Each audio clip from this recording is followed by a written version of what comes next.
Luthier's a stringed instrument maker. It's a fancy word for guitar builder, but it's kind of an all-inclusive word for whether you make guitars or basses or cellos or violins or banjos. Stringed instrument maker.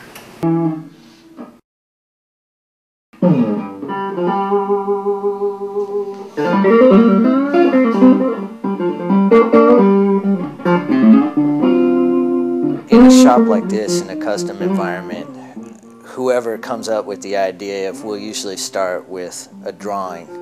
I guess you could say a little algebra is involved in figuring out where the bridge goes, the tailpiece, pickups and whatnot. That all comes into play. From there, as far as you want to take it up to design of the fingerboard, headstock design, everything else. It really depends on the person if you want to go more functionality versus an art piece. One of the ones that we're working on right now is for Lyle Workman, who's been a studio musician for years and years. He's also Sting's guitar player. He had asked for a guitar with an elaborate vine inlay, so the vine going down the neck is mother of pearl, and then the leaves are made of abalone. A mahogany is more warm, it's softer. A maple is more sterile. Alder and ash kind of fall between those two. The denser a wood is, the brighter the sound it will make.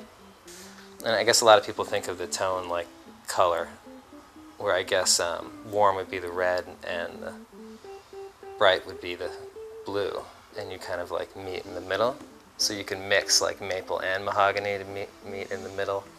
You know, every wood sort of falls in there, and you can mix them together just like colors, basically, to come up with something that is exactly what you're looking for.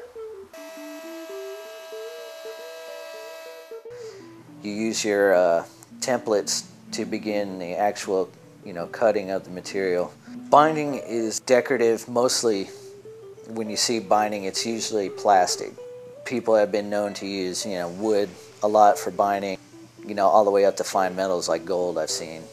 It's basically just an outline of the shape. Once the bodies are completed and the necks are completed, most of our guitars are set necks. I take the necks, shape them first, and then glue them into the bodies that they go with. You have the neck and a tenon on the very end of it, on the underside of the fingerboard, that fits into a pocket on the guitar body, and once you've set your alignment and your neck pitch, it gets glued in. Using blocks to sand will ensure that you get a nice surface. So just about using the right tools and knowing what to look for and knowing where to feel and how to feel. If it's a mahogany or ash, something that's very porous, we put it through what we call the fill station, and basically we use an oil-based pore filler that we rub on the guitar a certain way and wipe off a certain way, and it fills the pores. After that, we take it to our clear booth and we start applying our lacquer. The lacquer that we use most of the time is a pre-catalyzed nitrocellulose lacquer. But we spray it about 5 different coats, about 45 minutes to an hour apart. Then it is dried overnight. Then we pull it out and we scuff it. We take down, all the orange peel and everything and make sure that the finish is good and flat all the way around. And then we put on the top coat, which top coat is, 2 to 3 different more layers of clear. If we're doing graphics or any kind of, custom paint job, depending on what it is, if we use a decal, that process is usually entered after color, and once we start the base coat, it's basically just a longer process in the color, but you're having to do, multiple operations in that, like different colors and whatnot. Top and back are going to be painted different colors. From there, the finish is flat and basically ready to dry, and then go into the buffing process.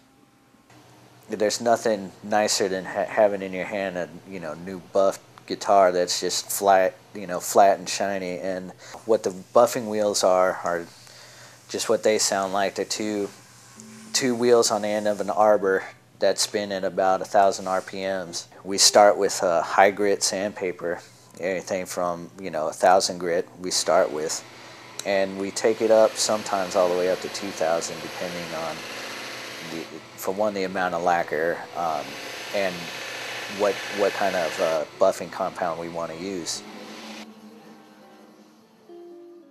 After buffing, then the guitar goes to final assembly. Basically from there, that's when the guitar becomes the guitar that you see at the store. The strings are put on, the pickups are put in, all the electronics and everything is set to a certain spec determined by us or the artist. You can have pickups in various spots in the guitar. Closer to the bridge will give you more of a treble-based sound. And then if you have a pickup positioned more towards the fretboard or neck of the guitar, and that's will give you more bass response. So basically, it's just to give you a variety of tonality. And we also check for finish flaws, and just to make sure that hardware, which we buy, which we don't make, is functioning properly as well. That's the key part right there. That's the fun part, getting to see everything all put together and working at that point.